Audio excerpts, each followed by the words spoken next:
Before we move into this, I would just like to assess the audience a little bit. So may I ask, have we any first-time evaluators in the room? No. Yes. Okay, one. Okay, Erin. And do we have evaluators who feel they do evaluate but lack confidence? Please give me a show of hands. Okay.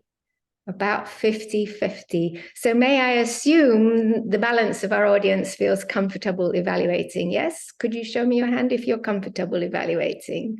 I know I have some in the room, and this session is not designed for you, but please feel free to jump in and assist me in giving value to the people who do want to build their confidence. I am going to open my slides. If you'll give me one moment, please. We are going to do a slide presentation for the first half of the segment, and then we will have a test speaker, and then we will do some evaluating. Evaluating with confidence. Today's goal is to build confidence. My responsibility is to build your confidence. Your responsibility is to build the confidence of the speaker that you will be evaluating. Just to give you the background to my story, I told you I was a speech and debate judge for 5 years. I will tell you, when I signed up to do this because my daughter joined speech and debate, I was terrified. I had no idea what these events looked like.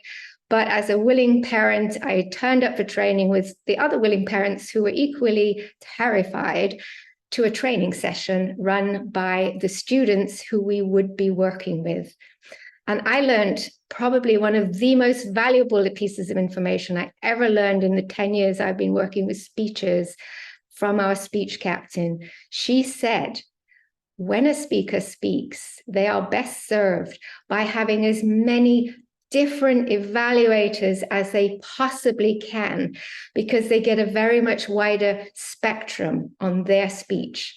So some of their evaluators will be skilled and knowledgeable and be able to give technical information. But every single one of us can give feedback to an evaluator based on how we perceive their speech. And today, this is what we're going to be doing. We are giving our personal insights to these speakers. We're not going to worry too much about whether we know the technicalities of evaluating. We are giving ourselves our feedback to the speaker. Now, remember, if you are a nervous evaluator, you can focus on the speaker because it's really all about them. It's not us. We are the conduit for their growth.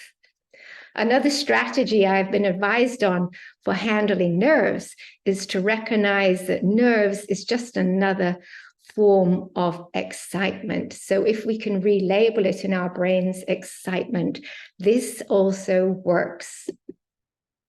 Today's agenda, I'm going to spend about half the time going through evaluation method, and we're going to do a lot of talking about this. Then we'll have Q&A. Then we have a test speaker, and we will have evaluation practice, second Q&A, and then we will wrap up. Today's evaluation method is tried and tested.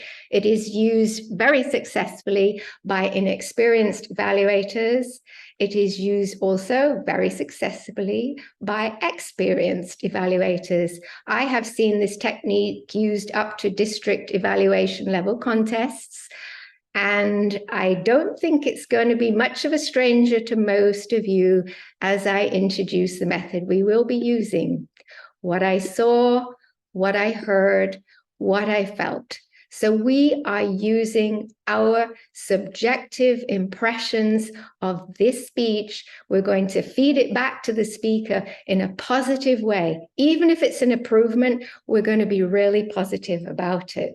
And what I would like us to do is start by imagining we have just watched a speech and we want to give some feedback to our speaker, I'm going to ask you, please put up your hands and share with us a sentence that you might give to the speaker. Tell them what you saw, but more importantly, why it is relevant. It's not good that we just tell them what we saw. They don't want to hear a reiteration of what they just gave us.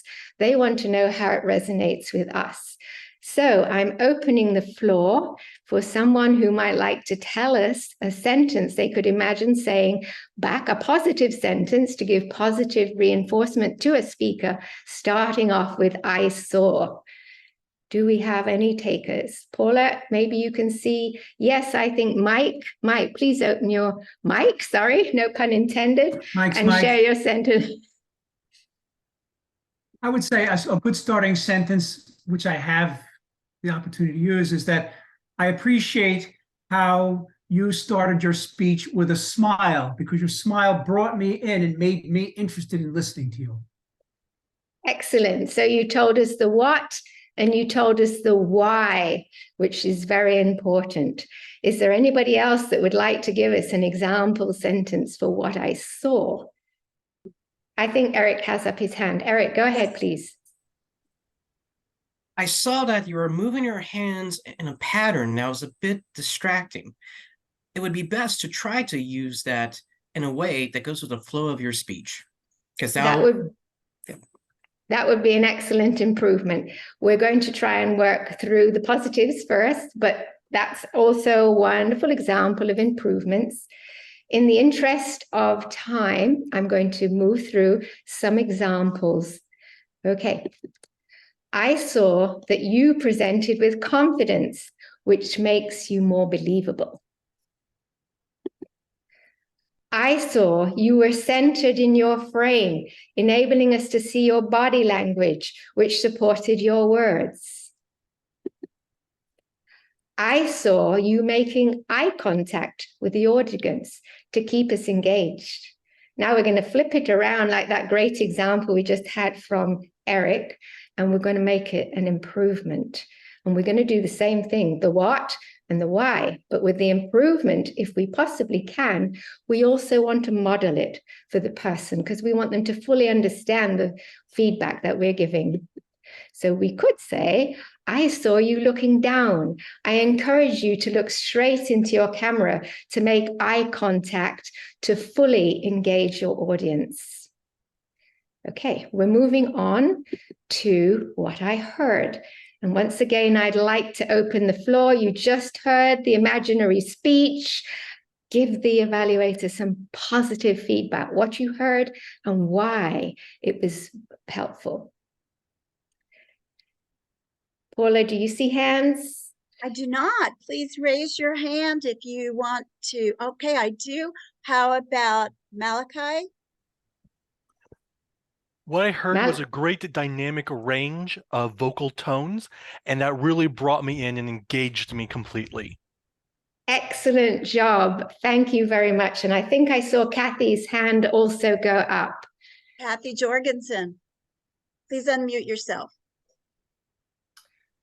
I heard the passion in your voice, that you knew what you were talking about.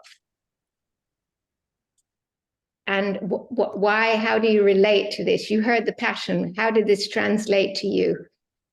They were, putting me on the spot here. This is why I'm here. But they had the passion in their voice because they knew what they were talking about. They knew what they wanted to convey to the audience. And when they are able to convey that, you have a great speech that they know what they're talking about, and you need to, not need, but you want to sit and listen. May I suggest some language to you? I think you're trying to say that you felt their passion because they did such a wonderful job. So let them know it translated for them. Thank you. You're right. You're very welcome. That's what I'm here for. So let's look at some example sentences for this one. I heard you using vocal variety and pauses to enhance your message. And if you're using something like this, I encourage you to give back an example sentence to your speaker, because they've been speaking to 5 to 7 minutes probably, and they'd like to know specifically what you're talking about. So if you can nail it to an example, that's sometimes more helpful, because they know precisely what it is that you say was model behavior for them. Secondly, I heard you provide the source of your quote, which gave credibility to your speech. Third example, I heard you speaking slowly and clearly so that your audience could follow you. Now let's snip this for an improvement. We could say, I heard you speaking quite quickly. I encourage you to slow down so everyone can catch what you're saying. Finally, what I felt. Would anybody like to give an example sentence from our theoretical speech about what you felt? Thank you. I heard the joy in your voice, which makes me very attracted to everything that you were saying. Wonderful, Alora, because you told them why, and we always need them to know the why. Thank you. Would somebody else like to give one more example of I felt, a positive I felt? Brenda? Yes. Yes, so I was going to say that I felt the enthusiasm in your voice, and I will definitely follow your call to action. Thank you. And I see Alton also has her hand up. Afton, Sorry, when you- Afton. yes, when you paused, I felt that I felt as if I was a part of your speech. When you made that pause, I felt as if I was a part of your speech. Are you saying that you felt you had an opportunity to digest the words and really take it on board? Yeah. Okay, so try and feed it back to them so they understand the why. And try and be succinct if possible. Sometimes it doesn't always work for us, but we do our best. I felt that your speech was well organized, making it easy for us to follow. I felt your use of humor really gave a lift to your speech when you said, and give them the part that you're relating to. I felt your personal story made you very relatable to the audience. Now let's flip this for an improvement. I felt you could have made your speech more relatable by sharing a personal story. Okay, so now we've discussed some language that we can use in I saw, I heard, and I felt, always telling them the why. And if we're giving the improvement, hopefully we can also demonstrate what behavior we think would have been more productive than what they actually gave in the speech. So let's have a review of our goals. Our goals as evaluators is first and foremost to build this speaker's confidence, and secondly, to help them grow. Now, let's have a little pause and think how we might achieve this goal. In terms of positive feedback versus improvements, what kind of balance do you think we might use when we're giving an evaluation? Would somebody like to try and address that question? We always do it in our club with the sandwich method, where we start Okay. with something positive. Then in the middle, we put the things that can use improvement, and we end on a positive note. Very good. This is a very popular approach. Now, let me ask this. In your sandwich, if you had 5 good points and 13 improvements, would this be building your speaker's confidence? No. No, I don't think You would so. have to be very judicious to keep people engaged and involved in the whole Okay. process. So we want to have a balance between our improvements and our positive feedback. And I think a general rule of thumb, particularly if you're evaluating a beginner speaker, is possibly 1 or 2 improvements is a good measure.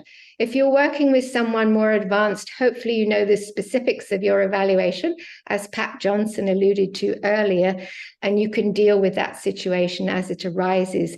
But it's more important you invest the time in explaining why you're recommending this improvement and modeling the improvement than giving them a laundry list of things that you'd have liked to have seen done better, and they're none the wiser.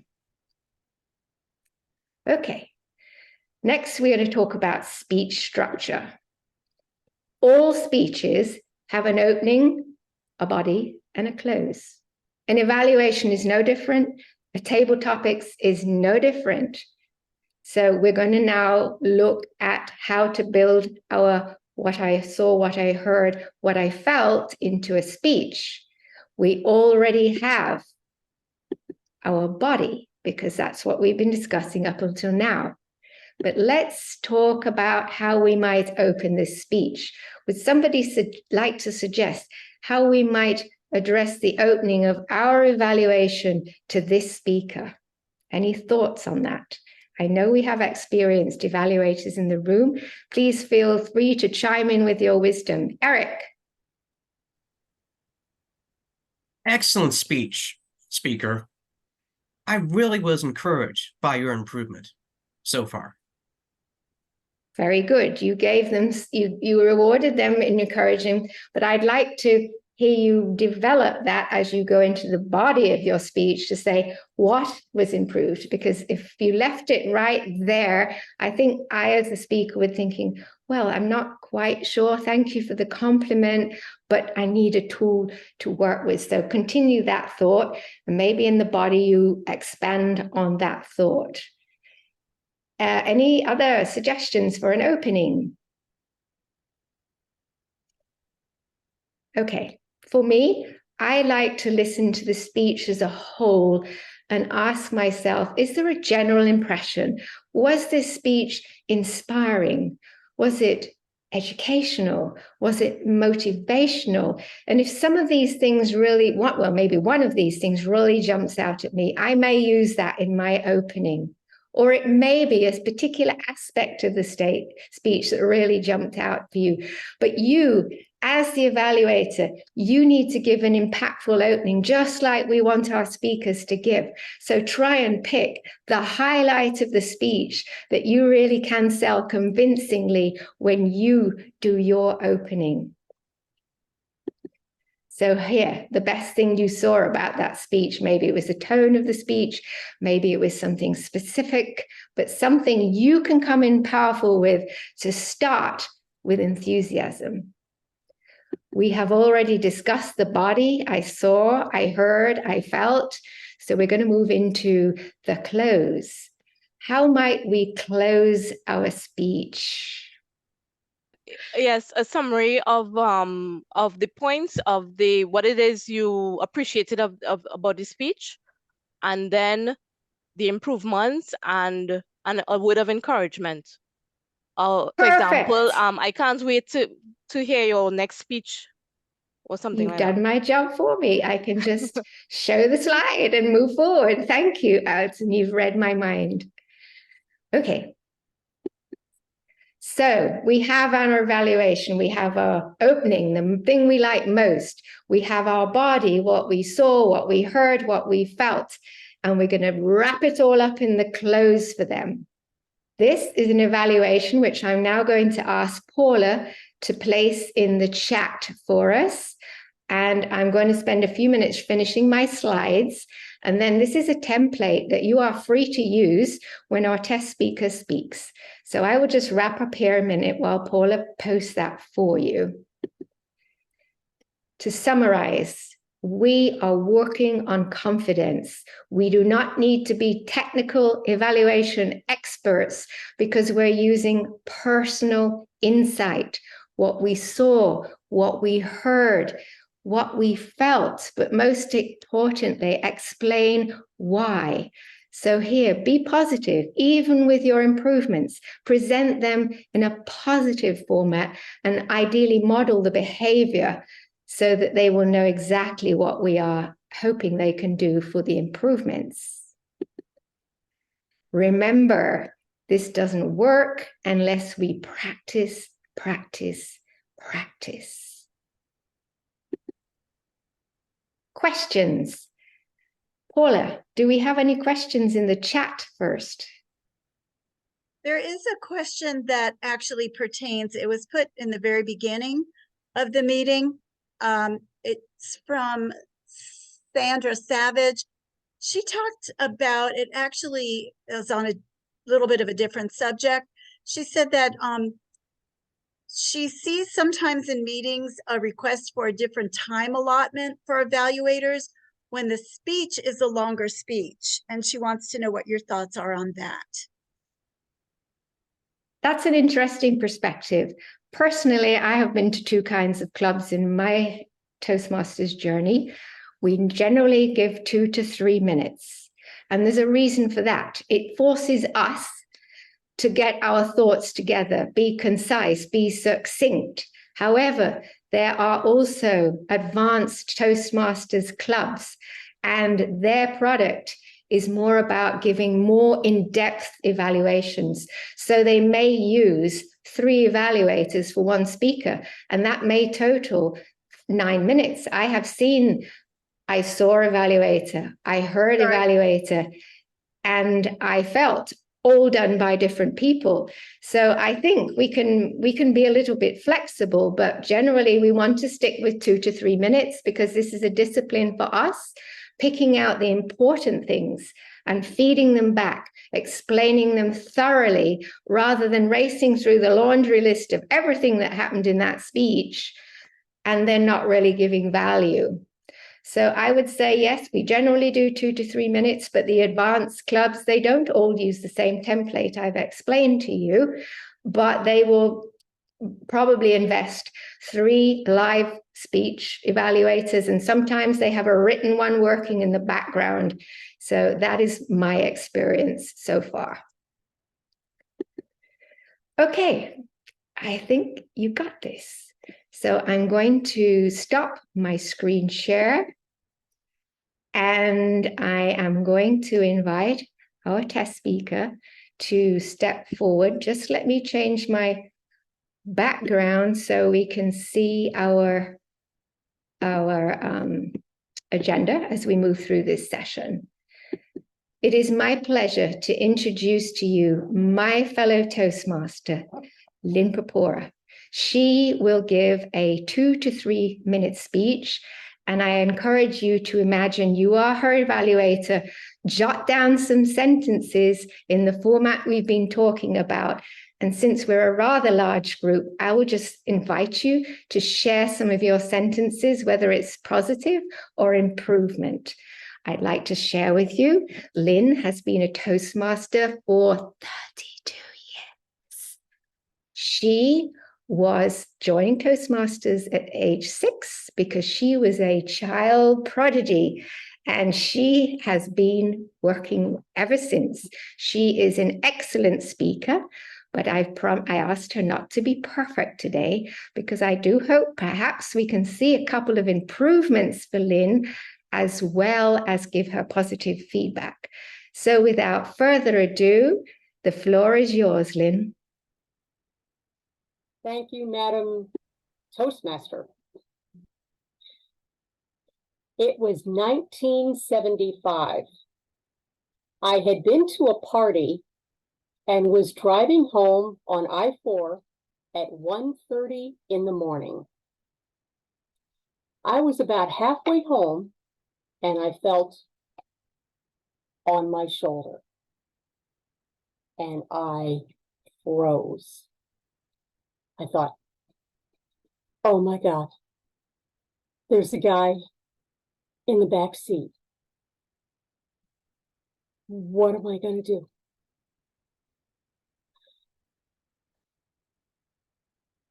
I was terrified.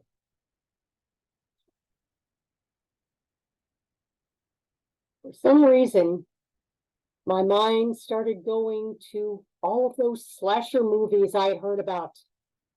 The guy hiding in the back seat, in the basement, in the woods. I thought, no, no, no, no, no, no, no. I'm trying to think of every TV show or movie that I've ever seen where the woman's been in this situation, and I'm so panicked I can't think of a thing. All I can think of is, and I can't think of anything. My mind is complete blank. Any minute now, I'm expecting to hear, pull over to the side of the road. And I didn't even want to think past that. Okay. Let's be cool. Finally, what seemed like hours later, but I know only probably had to be a couple of minutes, I got my nerve up and I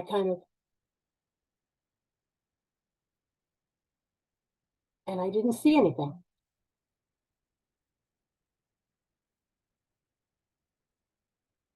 The seatbelt had come loose and fallen down on my shoulder. The moral of the story is always wear your seatbelt, Madam Toastmaster. Thank you, Lynn, for that most engaging story. I am now going to open the floor for our evaluations. We're not going to worry about openings or closes. We're just going to do what I saw, what I heard, and what I felt. And Mike is first up. Go ahead, Mike. I would just like to say, Lynn, I really appreciated how your story began with so much tension. The slowness in your voice and building up of the tension really grabbed my attention. Thank you, Mike. Anybody else like to give Lynn some feedback? Malachi. Lynn, your use of facial expressions paired so well with your vocal variety that I could really feel the building of your story, from the tension at the beginning to the almost comical ending. Yes, her body language actually reinforces her words, so it's all hanging together beautifully. Thank you very much for that, Malachi. Would somebody else like to weigh in on Lynn's speech? Kathy. I liked how she gave me the goosebumps right out of the gate. And I was thinking maybe it's a ghost. I had no idea where she was going with that. So that was just absolutely brilliant. And the way she started it on that date and the time. So she actually gave you a physical reaction through the use of her words and her pacing and her facial expressions. That is amazing. Okay, let's move on for improvements. Would anybody like to suggest to Lynn perhaps a way she could improve? And remember, we're going to do it in a very positive framework. We're going to explain what we saw, what we felt she might have done better, and if possible, model it. And I know Lynn is not an easy speaker to critique, but let's challenge ourselves and see if we can do that. Okay, Mike, go ahead, Mike. Lynn, there were a number of times where it looked like you were reading your speech and broke eye contact with me. Now, some of it I understand was you were looking to the left and to the right, but very often it looked like you were looking down, like you were reading the speech. And I think it would have flowed better if you had kept better eye contact with your audience. And why do we need to keep that eye contact with our audience? Well, in my case, you start losing me if you start looking down. Okay, so the eye contact is what is engaging us. So this is why we're encouraging the eye contact. Anybody else would like? Yes, Patricia, thank you for joining in, Patricia.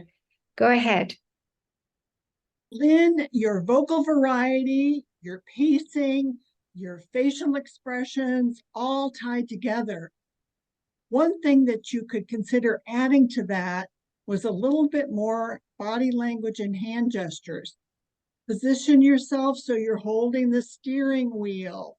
and looking this way and looking that way. That would take away from that eye contact part a little bit also, but we could see it more clearly. You would pull us in even a little tighter, and it would enhance that tension that you built for us. Thank you, Patricia. That was wonderful because you actually showed us driving the car and looking. So great job. Anybody else like to give some feedback to Lynn? Daphne has her hand up. Daphne, please go ahead. Lynn, I did enjoy the body language to your speech. I was captivated by. One thing that I would like to recommend is that if you could stand up, you may not be able to see me all the way, but if you could stand up and possibly consider with that movement, with your head looking to your left and right, I think that would add even more to it. Even though I know we're in the virtual settings, but standing up, practice standing up as well, giving your speech. Thank you.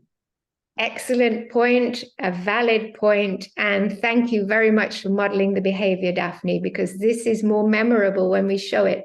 If we just say it, it's not meaningful so much, but if we show it, it helps the speaker get the visual of what we have in mind. All right, I'm going to open it up a little way. Good feedback. Negative feedback presented positively, of course. Would anybody else like to weigh in on Lynn's speech? So I would like to say that some of the words, I believe, became like lower in pitch. So maybe while she is looking to the side, maybe she could pause so that we could still hear while she was doing that, is what I would say. Very good. And I think we have Erim's response. He wanted to share that while your calm voice and slow tone help me understand the content, as a member of the younger generation, it is sometimes a cause of distraction for us when the information does not flow fast. Goodness, you sound like my daughters. It's true. It's true. But, you know, in Toastmasters, we have to kind of gauge our audience and aim for the best pacing for the group. And in District 84, we are a very multicultural. Many of us do not speak English as our first language. So I feel in our part of the world, unless we happen to know everyone in the room, edging on the slow side is probably safer than going too rapidly, because we want to try and carry everybody with us. And I know it's a little frustrating sometimes when we want them to speed up, but they just won't do it. But we have to catch a balance, bearing in mind who our audience is. So I would like to open the floor once again for questions in case anything's coming up since we last asked. Go ahead, Kathy. I still get nervous doing these evaluations, especially for someone that has been a Toastmaster like Lynn has been. And now I know Lynn, and so it's, you know, it's all cool, or, you know, it's okay, but I still get nervous. How do you convey to a new person that an evaluation is to help for the growth? Because I remember, like I say, even I think I was a member for 3 or 4 months of Vista before I was able to accept the evaluations as not against my personal character, but it was to help me grow. How do you do that? And even today, I made the mistake, and I just, you know, I mean, how do you get past that? Well, I think there was 2 questions in there. One is how do you do the evaluation? Second is how do you receive the evaluation? So let me deal with 2 first. I think it's good in our clubs that we make it known that our evaluators are there to help us, and constantly remind our evaluators it is their job to motivate us, help us grow. Sometimes the GE can do a very nice job of this. I have seen GEs who, before they let their evaluators loose on their speakers, they remind them of their responsibilities, that they have to be positive, that they have to help the speaker. They're not there to knock them down. Always positive language. So if you have a good GE in your meeting, they may even remind you Now, to go back to your first question, how do you do this? I gave you a template today, which I hope will be helpful. If you flip to the back, I have given you some language that you could perhaps use if it's appropriate. And I have some more handouts for you. I have one called Tips and Resources, and I have one called FAQ. You will see on those papers, I have listed some things you can look for in speeches. So I encourage you, do not start with a blank sheet of paper or a blank document on your desktop. Start to think about the framework. Pat Johnson said earlier, speak to your speaker before you evaluate. So you might know what they want of you. Then structure something that you will start to fill in once they speak. If you're using the method we talked about today, you could perhaps use my form. I personally always jot open, body, and close. No, sorry, I put good, improvements, and those I always put down. So when the speaker speaks, I'm jotting good up here, and then I have a note for an improvement. So I have done a lot of work before they open their mouths to sort of structure how I might do this. And you could have that list of things I sent you as possible things you could say. Did their speech address the purpose of their project? These are all things you can prepare. You do not have to go in cold and struggle in this process. I hope I've answered that question for you. Yes, okay. Any more questions? Sabrina, Malik, we're not seeing your beautiful face today, but we will hear your voice. Go ahead. Thank you, Sal. It's Malay, sorry, Malay. Malay. It sure is. You were correct. Thank you so much for this invaluable information you're giving.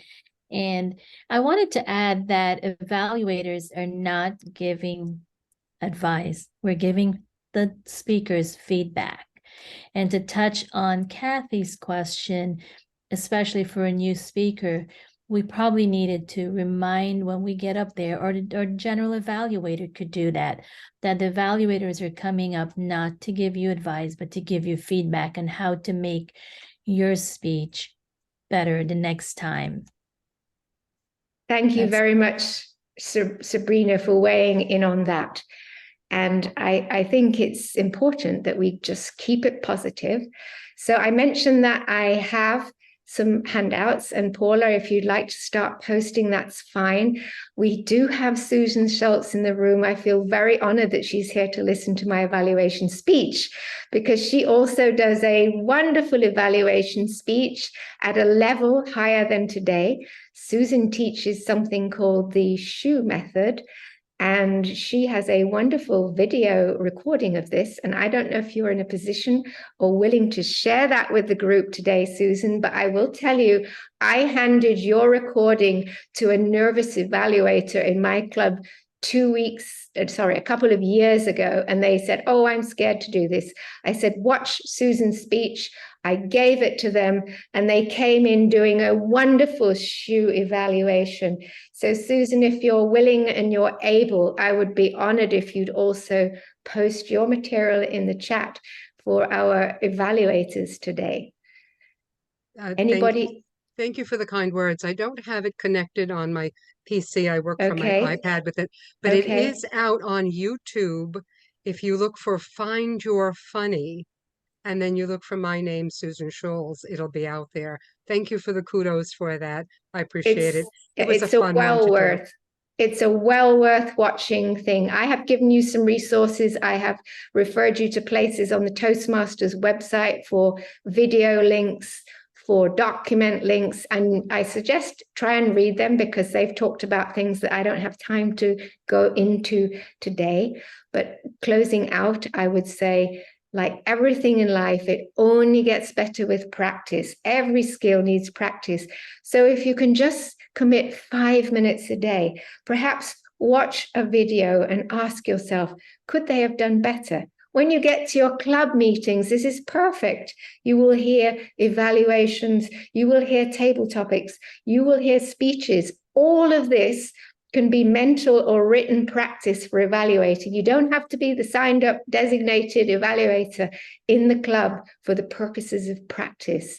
There are many opportunities to do this, and growth comes through practice, practice, practice. So I think I have about concluded my materials for today. I'm going to open the question floor one more time. We have about 6 minutes. And if anybody would like to open the floor, we have experienced evaluators. Perhaps they'd like to weigh in with some thoughts. Lynn, thank you very much. Go ahead. I think a lot of times people are nervous or reluctant to evaluate someone who is more experienced than them. And the only thing I have to say to that is everyone has their own opinion, and your opinion is just as valuable as everyone else. We all come to the table with different life experiences and points of view. And what's not to say that the information that you give a speaker might not be something that's a turning point for them, or that causes them to think about something that maybe they hadn't before. So don't discount your experience over someone else because you're just as valuable as them. Thank you. Never a truer word was spoken. Thank you very much, Lynn. So we are going to be using our personal insights. We're not going to be hung up about our lack of technical knowledge because we are giving them our insight on their words. We're being positive. We're being constructive. We're going to give them some improvements. Now, just in case you find struggling with an improvement, which can be tough with an advanced speaker, my recommendation to you is use this as an opportunity to showcase the highlights of the speech, because chances are there are other junior people in your club, and just by you saying what is good and why it's good will be of assistance. Afton, I think you have your hand up. Would you like to contribute? Thank you very much. Thank you for this amazing workshop. I would like to know for evaluations, next level world-class evaluations, would you give us like 3 points, like 3 aspects that you think, in your opinion, leads to world-class evaluations? World-class evaluations. Very good question. I think we have to be sincere and genuine about what we say. We are giving ourselves. We need to be definitely constructive and positive because we need to motivate the speaker, but also we are helping them grow. And the growth point is our ability to share with them what we'd like to see done better and how we'd like to see that done. Does that answer your question, Afton? Okay, Patricia. Thank you. I just have something that I use because I like to do evaluations. I'm not sure how good I am at it, but I like to do it, so it's not too intimidating for me. But I like to think that instead of being deficiency oriented, I look to be enhancement oriented. So you aren't looking necessarily for things that you want to correct. You want to look for ways in which it can be enhanced. And even if you're with a pretty advanced speaker, because it's your personal opinion in some ways, you can usually find something that would enhance what they're doing or what they've done in their speech. So I do work with 2 of the groups in the correctional facilities, and I find that that helps them a lot too, because they're kind of intimidated by giving corrections to other people, and to say enhancement oriented is good. The other part that I think is when you're in an atmosphere that you really need to create a club culture of honesty and respect and the ability to be able to provide and accept feedback. And I think sometimes that takes a while to build up, particularly for new members to come in. But I think if you constantly reinforce that club culture of what you're trying to do, that also helps people get more comfortable. Thank you for today. Thank you, Patricia. That was very valuable feedback. I like to think of it as giving them the space that they can grow into through our improvements. So it's not a critique. It's just something we felt could be done better, and perhaps we can show it to them. So I thank you. My goal today was to build your confidence. maybe I should ask by show of hands, is there anybody who feels more confident having gone through this last 50 minutes? Okay, good. But remember, this is the beginning. We have to keep practicing, practicing, practicing. So utilize your club time, watch YouTube, challenge yourself every day, 5 minutes, and you will begin to grow. And I think Susan has presented our wonderful shoe evaluation. So like my fellow club member, if you've given a ride to I saw, I heard, I felt, maybe you want to go with Susan's shoe method because it works beautifully also. Thank you very much. I am thrilled that you chose to spend the last 50 minutes in my session. I hope I have been helpful to you, and I will release you to go into your next sessions. Thank you and good evening.